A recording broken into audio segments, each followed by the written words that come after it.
السلام عليكم ورحمة الله، مرحبا بكم معايا في فيديو جديد على قناة ماكلة الدار بيت عزيزة. نتمنى تكونوا بخير وعلى خير وانتم كتشاهدوا حلقة اليوم.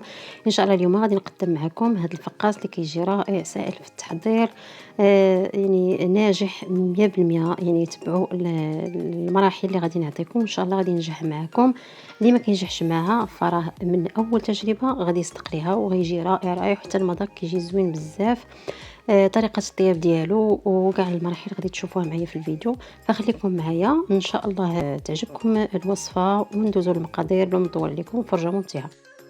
فغادي نبداو ان شاء الله على بركه الله، وغادي ناخذ 6 ديال البيضات غادي نوضعهم في الكاس ديال الخلاط.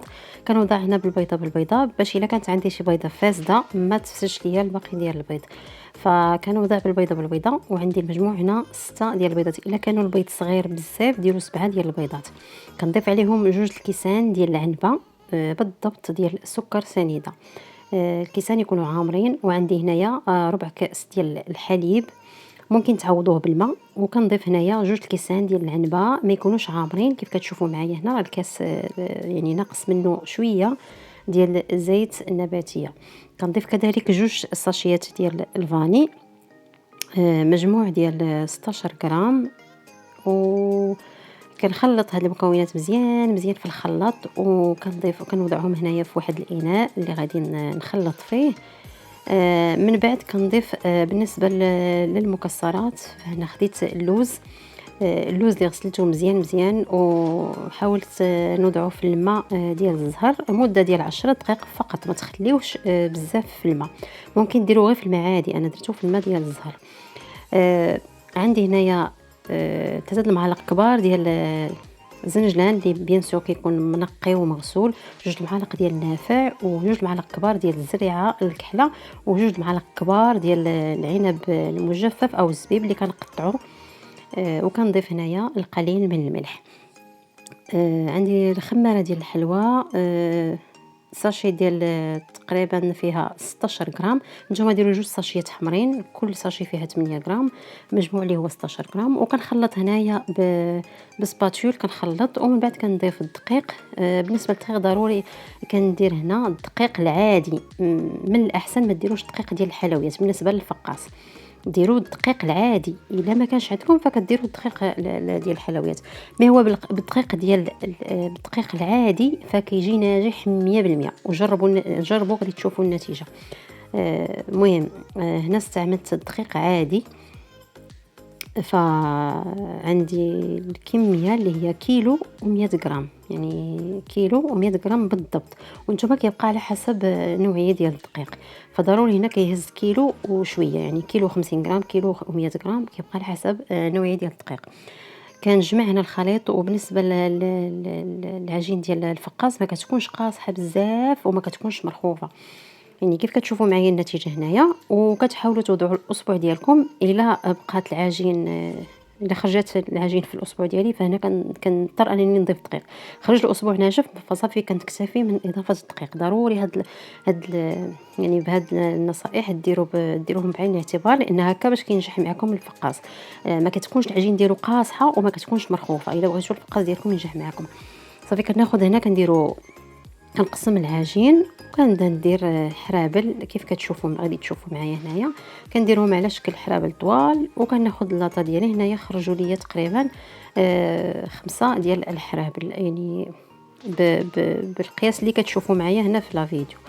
صافي كنديرهم حرابل على هذا الشكل هذا، وكنوضعهم في اللاطه وخليكم معايا.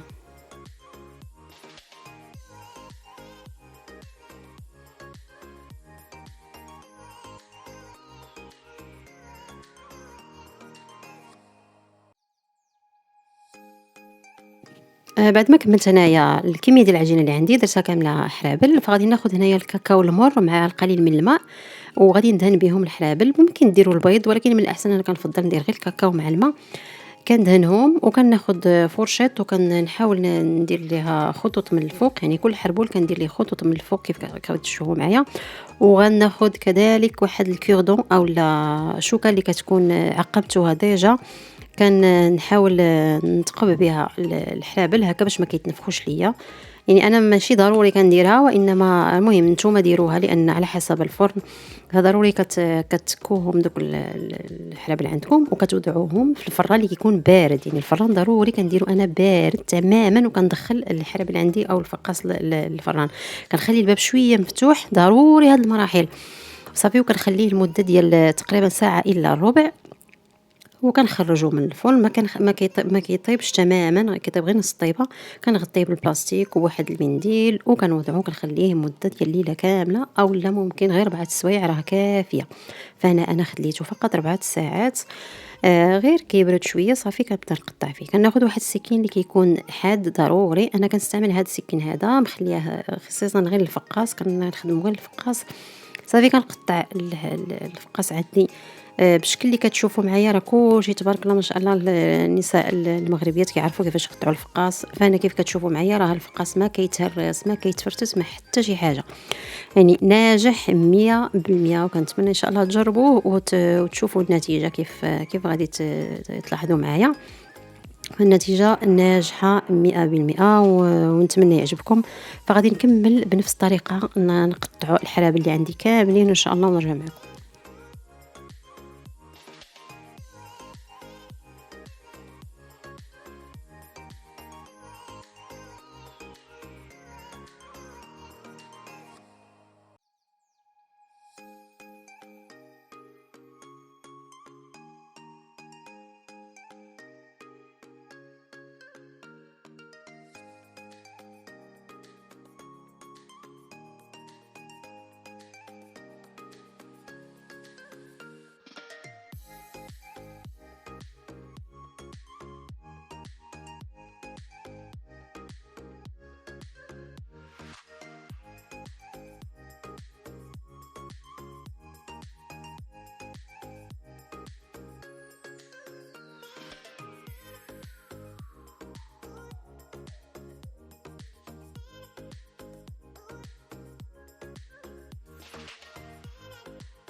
فبعد ما كملت انايا تقطاع ديال الفقاس عندي كامل استفتو في اللاطه اللي كتدخل الفرن. ضروري كتقول لهم فرشوا ليه الورق الزبده او البابي كويسون. كتدخلوه الفرن. انا دخلته هنا الفرن كهربائي، شعلت عليه الفوق والتحت. العافيه مهيله، ضروري كيكون الفرن سخون. ومن بعد ملي كتخشيو اللاطه كتنقصوا العافيه مهيله هكا باش كيطيب لكم على خاطرو، وكيطيب حتى من الداخل. يعني الا جهتوا عليه العافيه فكيطيب من الفوق كيتحمر، ومن الداخل كيبقى يعني كيبقى ابيض. ضروري الفرن كيكون يعني ناقص، كتخليه حتى كيطيب لك من الجوانب بجوج. بالنسبه للفرن الغازي فكتشعلوا ليه غير من التحت وكتراقبوه بطبيعه الحال. كتبقاو تقلبوا في الفقاس ديالكم حتى كيطيب وياخذ لكم هذا اللون الذهبي على هذا الشكل. فشكرا للمتابعه، نتمنى تجربوا طريقتي وتعجبكم. نتمنى تطبقوا الوصفه وتردوا عليا في التعليق. فوصلنا لنهايه الحلقه، شكرا على المتابعه. نلتقي ان شاء الله في فيديو قادم بحول الله، والسلام عليكم ورحمه الله.